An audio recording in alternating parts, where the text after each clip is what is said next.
시적 표현의 개념, 시의 주제나 화자의 정서를 형상화하는 데 기여하는 일체의 언어적 표현을 가리킴. 비유, 상징, 역설, 반어, 대구, 반복, 서리, 영탄, 도치, 열거, 점층, 우의, 풍자, 병렬 등의 표현 기법이 있음. 시적 표현의 여러 가지 효과, 음악적인 리듬이 느껴지게 함, 시어의 함축성을 높여 의미를 풍부하게 함, 어떤 대상을 감각적으로 연상하게 함, 상징적인 생각을 뒤집거나 깨트림으로써 지적 충격을 줌, 재미를 느끼고 웃게 하거나 반대로 슬픈 감정을 환기하게 함, 일상적인 표현에 변화를 가하여 말의 묘미를 느끼게 함, 화자의 사고나 감정, 상황 등을 강조하거나 부각함. 시의 형식의 개념과 특성, 율격, 시행, 연 등의 요소가 시의 주제나 화자의 정서를 표현하면서 이루는 전체적인 형태나 구조를 가리킴. 크게 고정된 형식과 자유로운 형식으로 구별됨. 시의 형식은 문화적으로 형성된 시 고유의 체계와 관습에 기반을 두고 있음. 시의 형식의 여러 층위, 갈래, 민요, 시조, 가사, 자유시, 담화 양식, 독백, 대화, 편지, 전화, 통화의 형식 등 구조, 기슬정결, 수미상관, 성경후정, 대칭, 아이러니 등 진술 형태, 정형시, 자유시, 산문시, 이야기시, 극시 형태, 시행시, 시행 및 연애 배열 등 청자의 존재, 독백, 대화 등 시상전개, 원경에서 근경, 외부 풍경에서 내면 세계, 과거, 현재, 미래 등 해야 쏘사라 해야 쏘사라 맑게 씻은 고운 얼굴 해야 쏘사라 산 넘어서 어둠을 살라먹고 산 넘어서 밤새도록 어둠을 살라먹고 이글이글 앳된 얼굴 고운 해야 쏘사라 달밤이 싫어 달밤이 싫어 눈물 같은 골짜기에 달밤이 싫어 아무도 없는 뜰에 달밤이 나는 싫어 해야 고운 해야 네가 오면 네 가사 오면 나는 청산이 좋아라 헐헐헐 기슬치는 청산이 좋아라 청산이 있으면 홀로래도 좋아라 사슴을 따라 양지로 사슴을 따라 사슴을 만나면 사슴과 놀고 칠범을 따라 칠범을 만나면 칠범과 놀고 해야 고운 해야 쏘사라 꿈이 아니래도 너를 만나면 꽃도 새도 짐승도 한자리 앉아 워이 모두 불러 한자리 앉아 앳되고 고운 나를 누려보리리.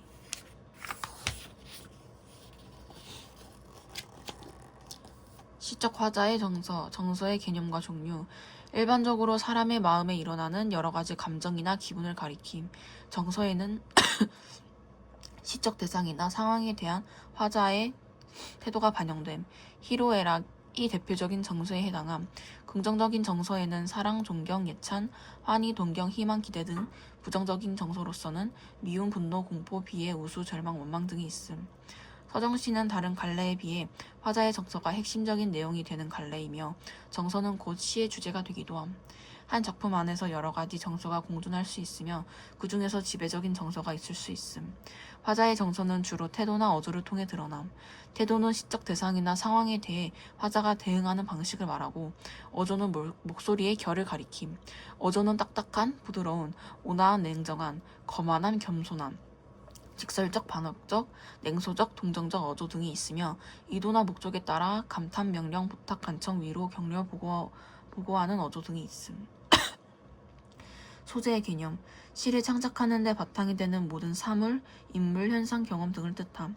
개인적 체험, 자연, 사회현상, 타인의 인생, 공동체의 역사 등 세상의 모든 것이 시의 소재가 됨.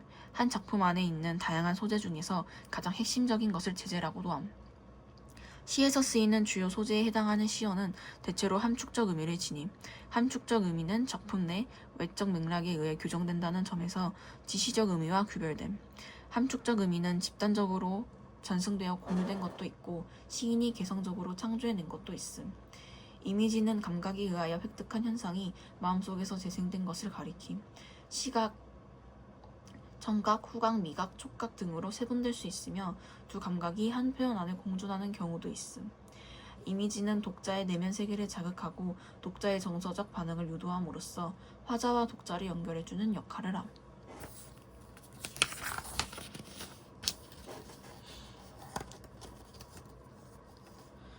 매화 옛 등걸에 봄철이 돌아오니 예 피던 가지에 핌즙도 하다마는 춘설이 남분분하니 필똥말똥하여라.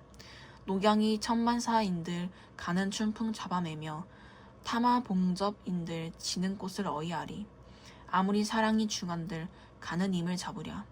사랑 고고히 맺힌 사랑 온 바다를 두루덮는 그물같이 맺힌 사랑. 왕십리 답십리라 참외 넝쿨 수박 넝쿨 얻어지고 틀어져서 골골이 뻗어가는 사랑. 아마도 이 임의 사랑은 끝간대를 몰라 하노라. 불쌍한 것. 혼잣말을 남기면서 외할머니는 내 곁을 떠났다. 구겨진 무명 치맛자락을 소리 없이 끌면서 마루로 나서는 외할머니의 뒷모습을 나는 실눈을 뜨고 바라보았다. 방금 그 중얼거림이 누구를 가리키는 것인지는 모른다. 불쌍한 사람은 내 주위에 너무 많았다. 우선 일선의 전사한 외삼촌이 그렇고 사실은 나 역시도 몹시 불쌍한 처지에 있었다. 형사한테서 양과자를 얻어먹은 사건 이후로 나는 근 달소순간이나 줄곧 울 안에만 틀어박혀 근신하면서 글신할 것을 명령한 아버지와 용서할 권한을 가진 할머니의 눈치를 살피는 신세였다. 그러나 가장 불쌍한 사람은 바로 외할머니 자기 자신이었을지도 모른다. 마루 끝에 앉아서 구름 덮인 건지산 근방을 바라보는 외할머니의 모습은 몹시도 허전해 보였다. 전사 통지서를 받던 날 저녁에 본 강하고 두렵던 모습은 도무지 찾아볼 수 없었다. 이젠 시들 대로 시들어 먼 산 바라기를 오두만이 앉아있는 초람 할멈 하나가 있을 뿐이었다. 고역에서 해방된 기분은 그 측은한 모습으로 하여 금세 지워지고 말았다.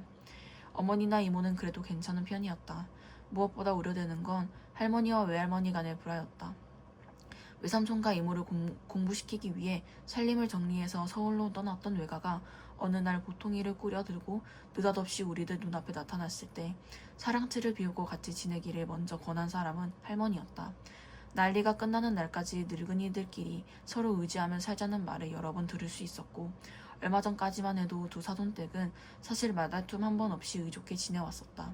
수복이 되어 완장을 두르고 설치던 삼촌이 인민군을 따라 어디론지 쫓겨가 버리고 그때까지 대바 속에 굴을 파고 숨어 의용군을 피하던 외삼촌이 국군에 입대하게 되어 양쪽에 각기 입장을 달리하는 근심거리가 생긴 뒤로도 겉에 두드러진 변화는 없었다. 그런데 두 분 사이에 얼추 금이 가기 시작한 것은 저 사건, 내가 남모르는 사람의 꼬임에 빠져 과다를 얻어먹은 일로 할머니의 분노를 사면서였다. 할머니의 말을 옮기자면 나는 짐승만도 못한 과자 한 조각에 삼촌을 팔아먹은 천하의 무지막지한 사람 백정이었다. 외할머니가 유일한 내 편이 되어 궁지에 몰린 외손자를 감싸고 역성드는 바람에 할머니는 그때 단단히 비위가 상했던 것이다. 다음으로 두 분을 아주 갈라서게 만든 결정적인 계기는 전사 통지서를 받은 그 이튿날에 왔다. 먼저 복장을 지른 외할머니 쪽이었다. 그날 오후도 장터 같은 벼락불이 건지산 날망으로 푹푹 꽂히는 험한 날씨였는데 마루 끝에 서서 그 광경을 지켜왔던 외할머니가 벼랑간 무서운 저주의 말을 퍼부기 시작했다. 더 쏟아져라. 어서 한 번 더 쏟아져서 바우스에 숨은 뿔갱이 맞아 다 실어 가거라. 나무 틈새기에 엎딘 불갱이 숫댕이같이 싹싹 끄실러라. 한 번 더 옳지. 하늘님 고맙습니다. 소리를 듣고 식구들이 마루로 몰려들었으나 모두들 어리둥절해져서 외할머니를 말리는 사람이 없었다. 벼락에 맞아 죽어 넘어지는 하나하나의 모습이 눈에 선이 보인다는 듯이 외할머니는 더욱 기가 빨치산이 득실거린다는 건지산에 대고 자꾸 저주를 쏟았다. 저 늙다리 예편네가 뒤질라고 환장을 했다. 그러자 안방문이 우당탕 열리면서 아기를 그득 담은 할머니의 얼굴이 불쑥 나타났다. 외할머니를 능히 필적할 만한 인물이 그제까지 집안 한쪽에 도사리고 있었음을 나는 뒤늦게 깨닫고 긴장했다. 여그가 시방 누집안 종인지라고 저지랄이랴 지랄이. 옆에서 흔들어 깨우는 바람에 갑자기 잠꼬대를 그친 사람처럼 외할머니는 멍멍한 눈길로 주위를 잠깐 둘러보았다. 보자 하니까 참말로 눈꼴 시려워서 볼 수가 없네. 은혜를 왼수로 갚는다더니 그 말이 거느를 두고 하는 말이고만.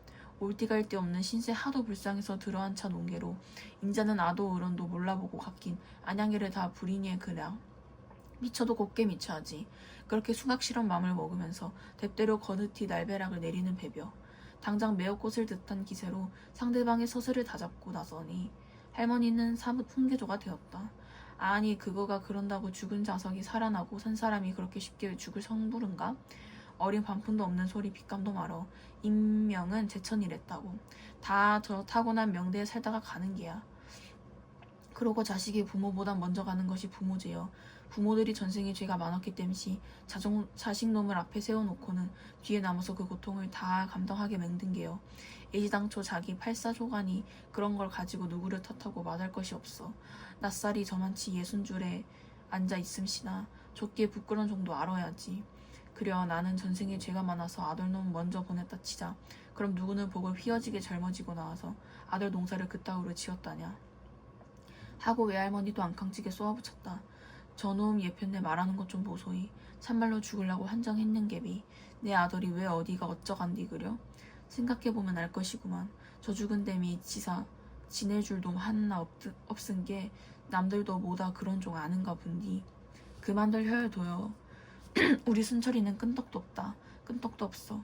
무슨 일이 생기야만 쇠기 시원틸 하지만 순철이 가는 소녀시 새도 요리조리 뚫고 댕기라요. 어따 구만덜 하라니께요 하고 아버지가 한 번 더 짜증을 부렸다.